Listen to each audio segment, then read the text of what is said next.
मित्रों नमः संस्कृताय। तो आज मैं व्यंजन संधि पर एक दूसरा वीडियो लेकर के आया हूँ।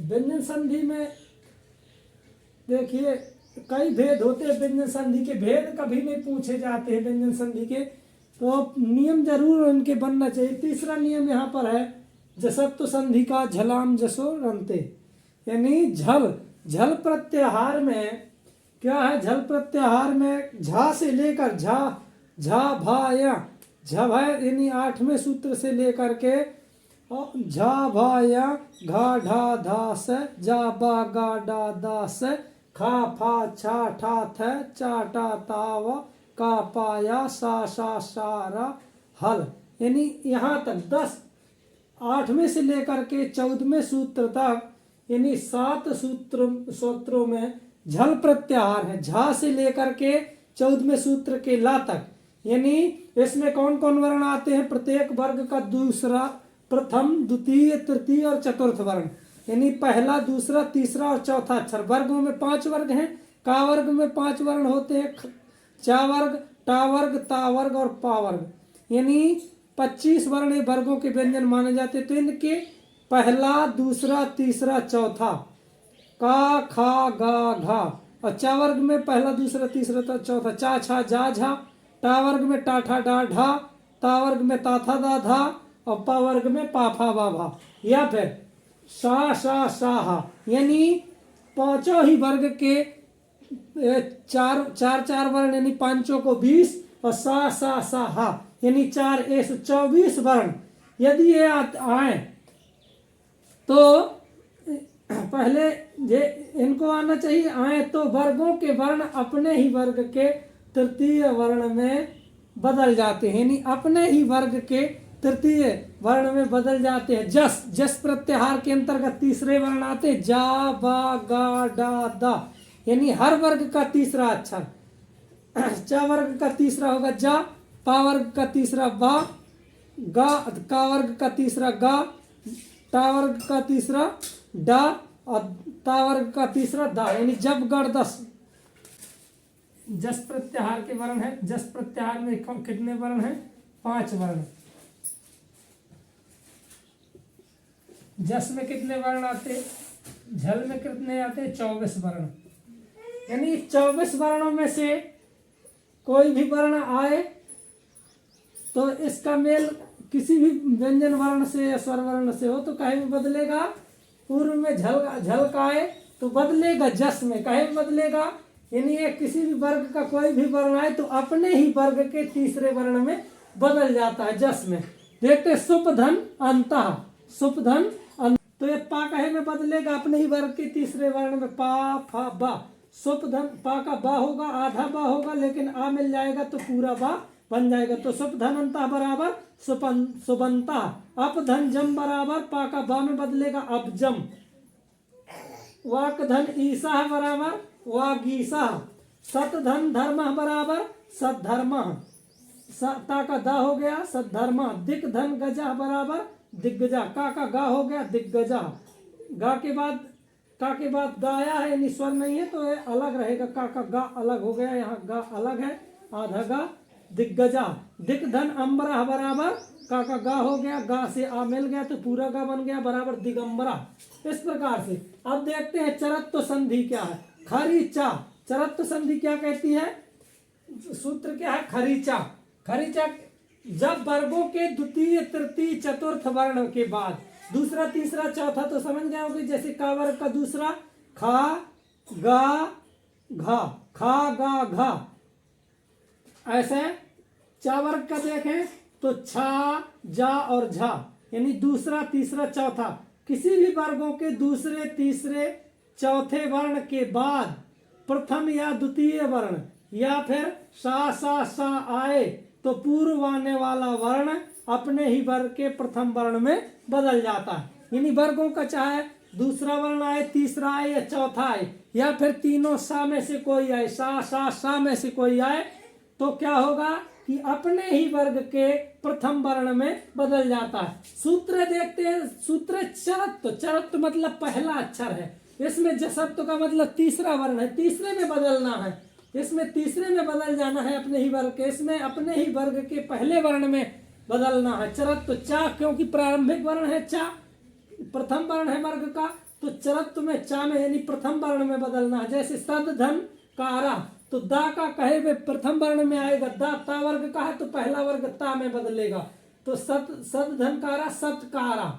लब धन सेते लब सेते, भा को पा में बदल जाएगा यानी पहले वाले वर्ण में। खरीचा सूत्र कहता है कि पहले में बदल दो, लब धन सेते लब सेते, भा का पा हो गया है। दिग्धन पाला दिक्पाला, दिग्धन पाला दिक्पाला। अब अनुस्वार संधि देखते हैं। अनुस्वार संधि यानी खरी सूत्र, यदि खर प्रत्याहार पढ़ा हो तो खर प्रत्याहार में कौन कौन वर्ण आते हैं? खा फा छा ठा था चा टा ता का पा सा सा सा सा सा सा, तीन सा आते हैं सा सा सर, यानी रा तक गिनेंगे और हा को नहीं गिनेंगे, तीनों सा आ जाएंगे। खर प्रत्याहार में खा से चालू करेंगे महेश्वर सूत्रों में तो दूसरे वर्ण आ जाएंगे और पहले वर्ण आ जाएंगे और तीनों सा आ जाएंगे। तो खर यानी ए वर्ण आते हैं तो अपने ही वर्ग के प्रथम वर्ण में बदल जाएंगे, यानी पहले वर्गों का दूसरा तीसरा या चौथा वर्ण हो, वर्ण इनके बाद जब क्या आए? खर वाले आए, यानी प्रथम या द्वितीय वर्ण आए या फिर सा सा सा, यानी फिर खर प्रत्याहार के वर्ण आए तो क्या होगा कि पहले वर्ण में बदलता था चरत्व संधि में। उदाहरण देख लिए। अब चलते हैं अनुस्वार संधि। अनुस्वार संधि का सूत्र है मो अनुस्वारा।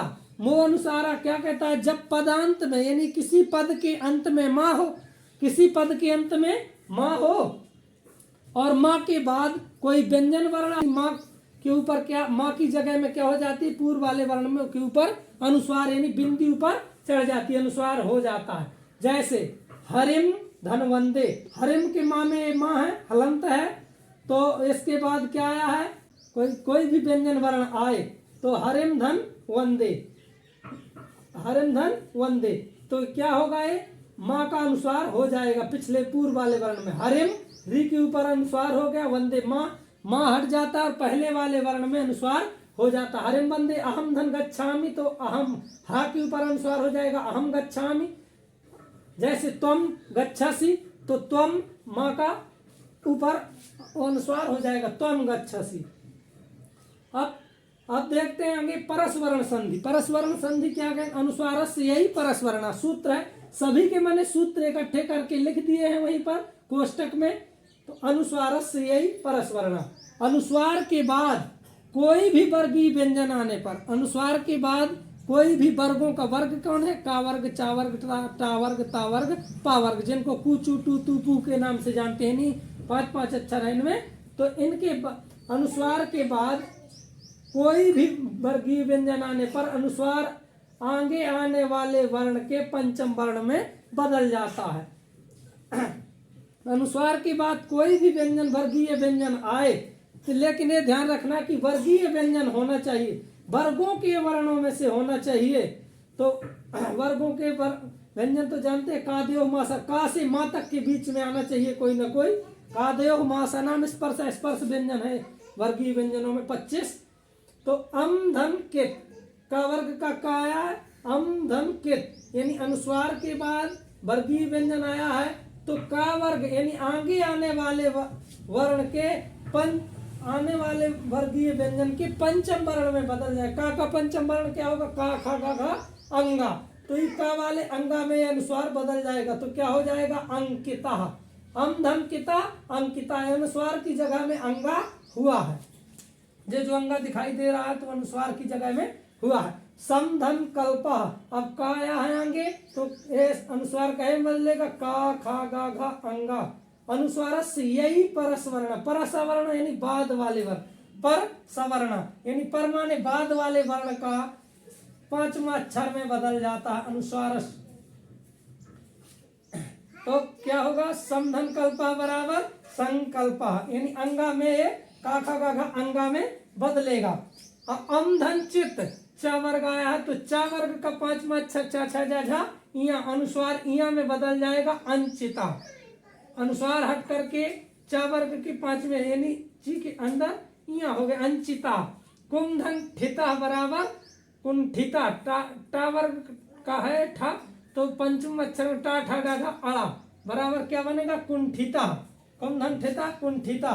खर सूत्र में खर आया था, तो खर प्रत्याहार के बारे में कौन कौन आएंगे? खा, फा, छा, ठा, था, चा, टा, ता, का, पा और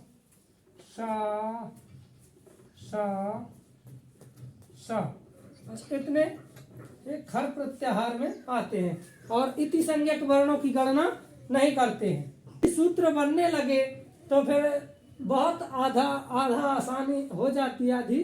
तो नमः संस्कृताय मित्रों, सुप्रभातम। फिर मिलते हैं अगले वीडियो के साथ।